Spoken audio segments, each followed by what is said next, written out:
Calibration definition, types, purpose, procedure of calibration. Calibration.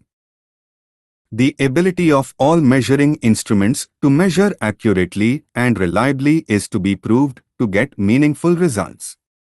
For this, the results of measurement are to be compared with higher standards. The instruments, gauges to be used for measurement should be of known accuracy in order that the results obtained are meaningful. In order to identify the errors and rectification of errors, the instruments are compared with masters or standards. This act of comparison is known as calibration. Definition of calibration. The process of comparison of a device with unknown accuracy to a device with a known, accurate standard to eliminate any variation in the device being checked is called calibration. So, calibration of a measuring system means introducing an accurately known sample of the variable that is to be measured and then adjusting the readout device of the measuring system until its scale reads the introduced known sample of the variable accurately. I.e. The calibration procedure establishes the correct output scale for the measuring system. Traceability. Traceability is the property of the results of a measurement, not of an instrument or calibration report or laboratory. Traceability means the result of a measurement can be related to a reference through a series of calibration reports. Purpose of calibration. Why it is necessary to calibrate measuring instruments and unit gauges? 1. The calibration of any measuring system is very important to get meaningful results. 2. In the case where the sensing system and measuring system are different, then it is imperative to calibrate the system as an integrated whole in order to take into account the error-producing properties of each component. 3. Calibration is usually carried out by making adjustments such that the readout device produces zero output for zero measured input, and similarly, it should display an output equivalent to the known measured input near the full-scale input value. 4. It is important that any measuring system calibration should be performed under environmental conditions that are as close as possible to those conditions under which actual measurements are to be made. 5. It is also important that the reference measured input should be known to an as much greater degree of accuracy. Usually, the calibration standard for the system should be at least one order of magnitude more accurate than the desired measurement system accuracy. Steps or precautions to be observed during calibration of a measurement system. Specified environmental conditions are to be maintained so that similar conditions prevail when the system is calibrated and when the actual measurements are made. The device to be calibrated is checked for any physical defects.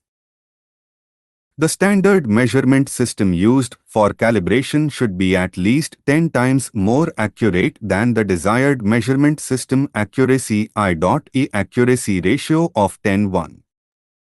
Calibration procedure. The procedure for calibrating instruments is of two types, namely A. Primary calibration. B. Secondary calibration.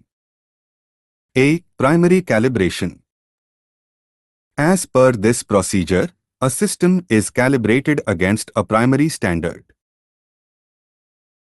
While calibrating flow meters, if the flow is determined through measurement of time and volume or mass of fluid, then it is termed as primary calibration. B. Secondary calibration. As per this procedure, a device that has been calibrated by primary calibration is used as a secondary standard for further calibration of other devices of lesser accuracy. A turbine-type flow meter is used as a secondary standard to calibrate other flow devices. Secondary calibration is of two types, namely I. Direct calibration, 2. Indirect calibration. I. Direct calibration. In this procedure, a standard device is placed in series with the device to be calibrated. Now calibration is done by comparing readings of the two devices over the desired range. 2. Indirect calibration. This procedure is based on the equivalence of two different devices adopting some similarity concept. Example, flow measurement requirement of similarity is Reynolds number should be equal. By comparing the discharge coefficient of two devices, calibration is done. Errors due to calibration. Any instrument has to be calibrated before it is put to use. Calibration is a process of giving a known input to the measurement system and taking necessary actions to see that the output of the measurement system matches with its input. If the instrument is not calibrated properly, it will show reading with a higher degree of error. This is called a calibration error. Calibration errors are fixed errors as they have been introduced into the measurement system because of improper calibration. Advantages of calibration. Benefits of calibration are as follows. Calibration fulfills the requirements of traceability to national international standards like ISO 9000, ISO 14000, etc. Calibration is proof that the instrument is working. Confidence in using the instruments. Traceability to national measurement standards. Interchangeability. Reduced rejections, failure rate thus higher return. Improved product and service quality leading to satisfied customers. Power saving. Cost saving. Safety.